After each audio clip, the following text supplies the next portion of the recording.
Hello and welcome to another one of those videos where I talk about updates on the Steam version of Dwarf Fortress coming from Toady1 and Kit Fox. Today we have two things. We've got two little screenshots for you. The first one includes coffins and places for you to go die, and the other one includes the minds of dwarves, so the reasons they die. Let's get into it. So this first screenshot here we have is filled with basically a row of tombs. So every single one of these is filled with a coffin. The pecan wood caskets just sitting there. And, you know, I do actually wonder about these because they've got little skulls on top of them. Is that like an engraved skull, like an image of a skull, like a crafted skull? Or are they literally like putting the dwarves' skull on top of it after you bury them? Because that's a little morbid if they are.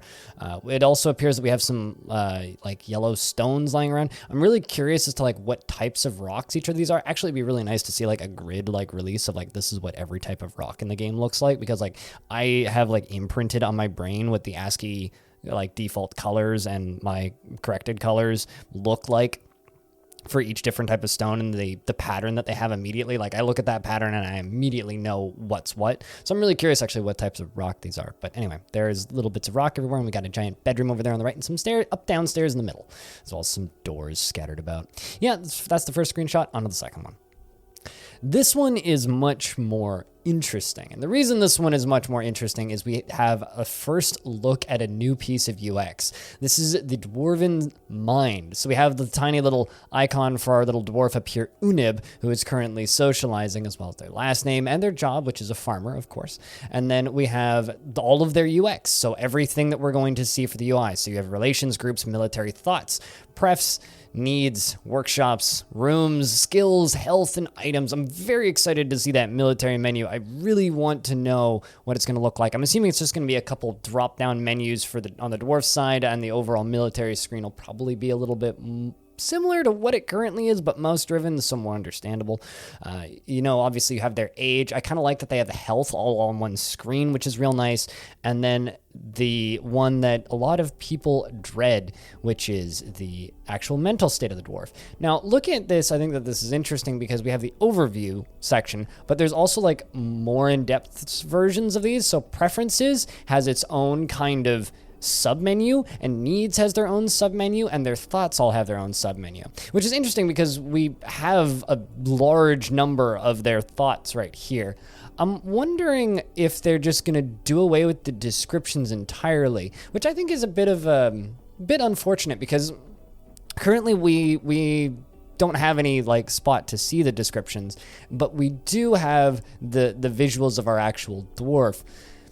I really like having the verbal description of their mustache is neatly combed, and I'm kind of worried that if, you know, in this case, Unib, who is a female dwarf, so has no mustache, but like, it's kind of, I feel like we're losing some of the character there if they're doing away with that text. I'm very, very, very curious to see what this side of the UI is going to look like on the classic version. So the version that isn't going to have graphics, like, is there going to be an empty box there? Because I know they're doing away with the old UI for the other versions. So what's this UX going to look like?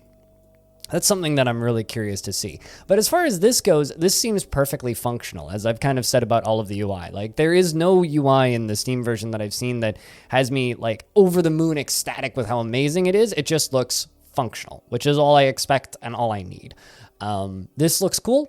I'm a little bit disappointed that they seem to be doing away with the visual descriptions of them, especially as somebody who's visually impaired. I think that would be a really nice thing to keep, but we'll see what ends up happening.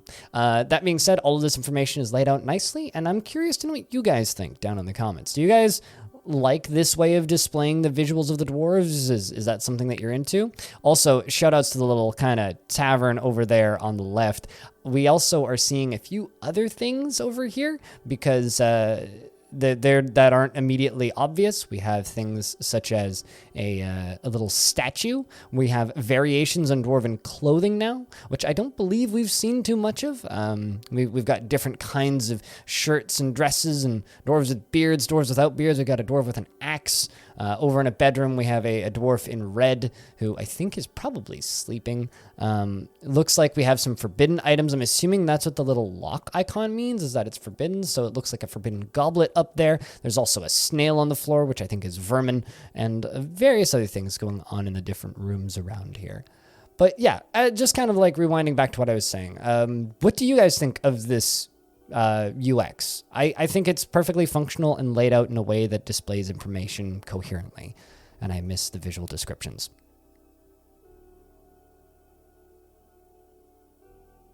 If you're still here, my name is Greg, and I do a whole lot of this. If you want more talking about the Steam version of Dwarf Fortress, you can find all of that over on this YouTube channel. There's a huge playlist filled with these little videos.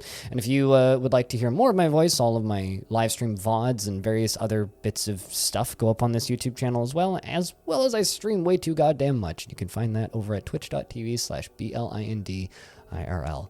And I will see you in the next one. Oh, also, if you want to support me directly, I have a Patreon and whatnot. Cheers.